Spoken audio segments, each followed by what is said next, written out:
Flux protection का इस्तेमाल हम लोग करते हैं। अब ये ओवर फ्लक्स प्रोटेक्शन क्या है, तो बहुत ध्यान से समझो कि अगर हम ट्रांसफार्मर की कोर को देखते हैं तो ये ज़रूरी है कि ट्रांसफार्मर की जो कोर है उसकी फ्लक्स डेंसिटी जो है वो कांस्टेंट रहे। ऑब्वियस सी बात है कि ट्रांसफार्मर की जो कोर में फ्लक्स फ्लो कर रहा होता है, इसकी अगर फ्लक्स डेंसिटी की बात करें तो इसकी फ्लक्स डेंसिटी जिसको हम बीएम से रिप्रेजेंट करते हैं, ये डायरेक्टली प्रोपोर्शन होती है वोल्टेज पर यूनिट फ्रिक्वेंसी पे, वी अपॉन एफ। ठीक है, तो क्योंकि ये वी अपॉन एफ के ऊपर डिपेंड करती है, यानी कि जो फ्लक्स डेंसिटी है वो वोल्टेज और फ्रिक्वेंसी का रेशियो होती है।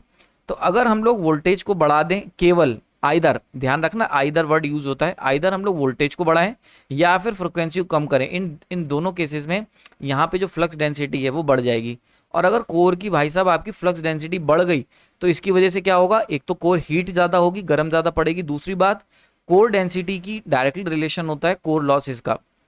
आपको याद होगा एडी करंट हो या हिस्टेरेसिस हो, दोनों ही कंडीशंस में ये लोग फ्लक्स डेंसिटी के ऊपर डिपेंड करते हैं। तो अगर हम लोग फ्लक्स डेंसिटी को बढ़ा देंगे तो ऐसे में क्या होगा, एक तो हीटिंग ज़्यादा होगी, और ऐसा क्यों होगा, because of the increase iron losses, losses ज़्यादा होंगे तो हीटिंग ज़्यादा होगी, ये दोनों कोरिलेटेड हैं। ठीक, क्लियर हो गया। तो ये बहुत ज़रूरी है कि कोर किसी भी कीमत पे आपकी कोर की डेंसिटी बढ़े ना, है ना। कोर आपकी ज़्यादा से ज़्यादा उसके अंदर फ्लक्स, जितना उसका रेटेड फ्लक्स है उतना ही उसके अंदर रेटेड फ्लक्स बना रहे। तो it is important to control V by F ratio. ठीक है, समझ में आ रही बात है, वी बाई एफ रेशियो का बना रहना बहुत ज़रूरी है।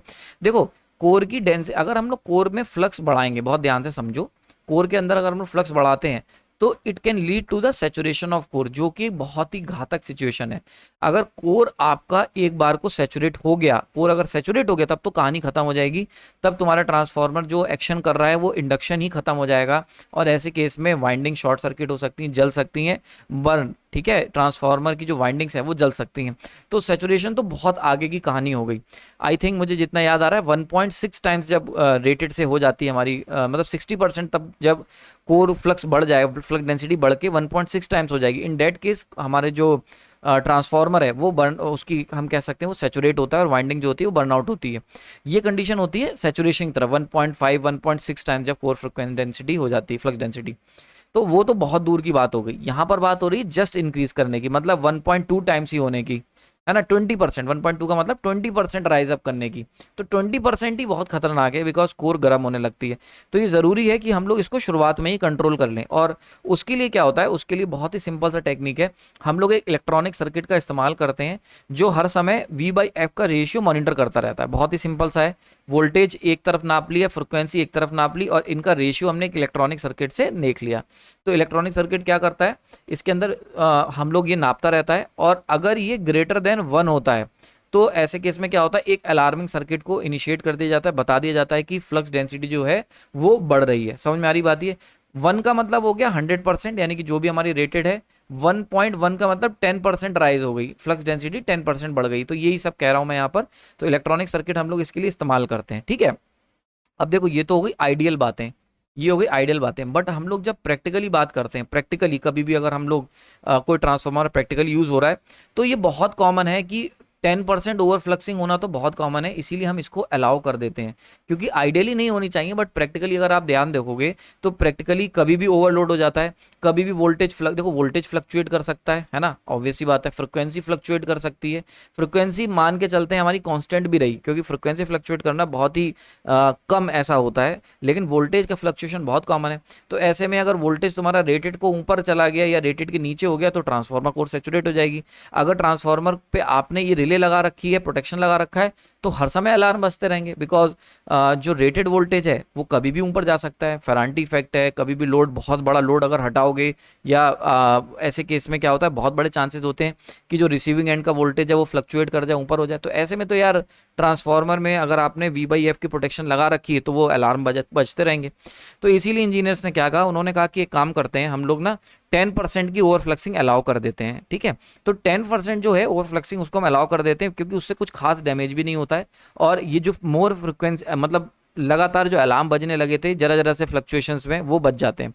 तो इसी के लिए वी बाई एफ की, अगर वी बाई एफ का रेशियो जो इलेक्ट्रॉनिक सर्किट से हम मॉनिटर कर रहे हैं, अगर 1.1 से कम आता है, 1.1 बेसिकली 10% प्लस रेटेड, समझ में आ रही है। 1.1 का मतलब 10% इंक्रीमेंट, 10% का इंक्रीमेंट को रिप्रेजेंट कर रहा है। तो अगर 1.1 से कम है, 10% इंक्रीमेंट तो हमारा अलाउ है। अगर 10% इंक्रीमेंट हुआ है या उससे कम अगर वैल्यू आ रही है, यानी कि 1.1 से बराबर आ जाए वी बाई एफ का रेशियो, या इससे कम आ जाए, इन डेट केस कोई ऑपरेशन नहीं होगा। लेकिन अगर वहीं पर वी बाई एफ का रेशियो 1.1 से ज़्यादा आ जाता है, ठीक है, यानी कि 10% से अबव हम लोगों ने